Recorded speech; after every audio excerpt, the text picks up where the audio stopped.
Domino's pizza, ये नाम तो लगभग सभी ने सुना होगा। पर क्या कभी सोचा है कि एक छोटी सी पिज्जा की दुकान से शुरू होकर ये दुनिया की सबसे बड़ी पिज्जा डिलीवरी चेन आखिर बनी कैसे? चलिए आज डोमिनोज इफेक्ट के पीछे की कहानी को जरा समझते हैं। जरा इस फर्क को देखिए।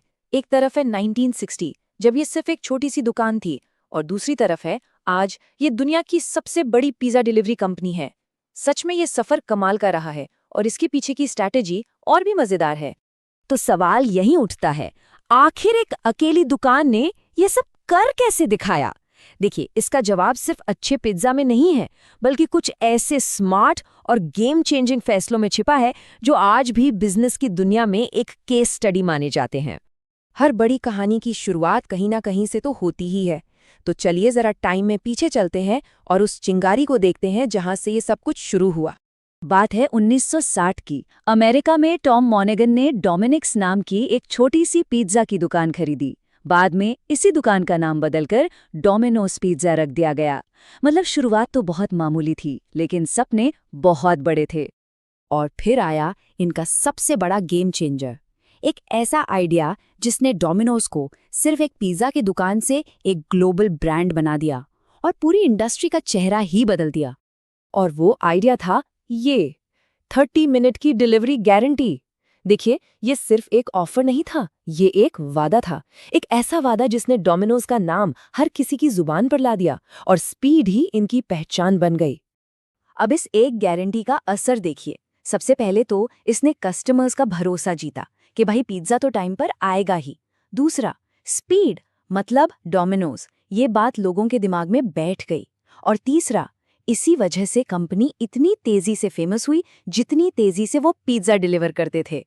लेकिन सिर्फ एक अच्छा आइडिया होना काफी नहीं होता है ना, उसे बड़े लेवल पर फैलाना भी तो जरूरी है। और इसके लिए डोमिनोज ने एक बहुत ही स्मार्ट बिजनेस मॉडल अपनाया। ये मॉडल था फ्रेंचाइज मॉडल।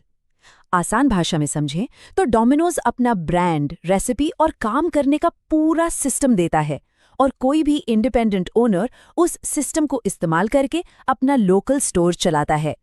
ये एक तरह की विन विन पार्टनरशिप थी। डोमिनोज ने ब्रांड और सपोर्ट दिया और फ्रेंचाइजी मालिक ने स्टोर चलाया। नतीजा, कंपनी को ज्यादा पैसा लगाए बिना ही बिजली की रफ्तार से पूरी दुनिया में फैलने का मौका मिल गया।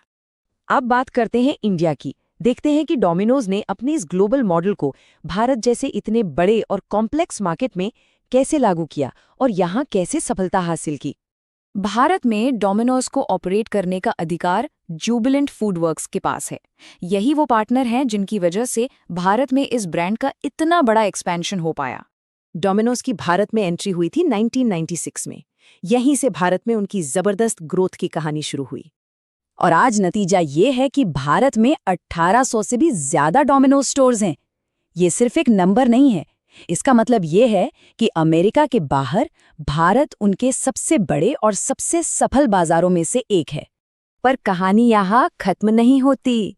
देखिए, सिर्फ पुराने तरीकों पर टिके रहकर आगे नहीं बढ़ा जा सकता। इसलिए समय के साथ बने रहने के लिए डोमिनोज ने टेक्नोलॉजी को पूरी तरह से गले लगाया।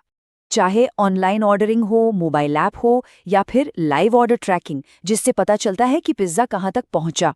साथ ही इनके जबरदस्त ऑफर्स और विज्ञापनों ने यंग जनरेशन को खूब अट्रैक्ट किया। मतलब डोमिनोज ने खुद को एक पिज्जा कंपनी से कहीं ज्यादा एक टेक्नोलॉजी कंपनी के तौर पर भी पेश किया। तो चलिए अब इन सभी पॉइंट्स को एक साथ जोड़ते हैं और देखते हैं कि वो कौन से मजबूत पिलर्स हैं जिन पर डोमिनोज की सफलता की पूरी इमारत खड़ी है।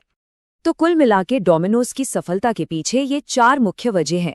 पहला, तेज डिलीवरी का शानदार आइडिया। दूसरा, तेजी से फैलने के लिए फ्रेंचाइज मॉडल।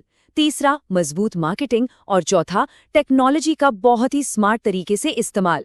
इन सभी रणनीतियों ने मिलकर डोमिनोज को एक ग्लोबल जायंट बना दिया।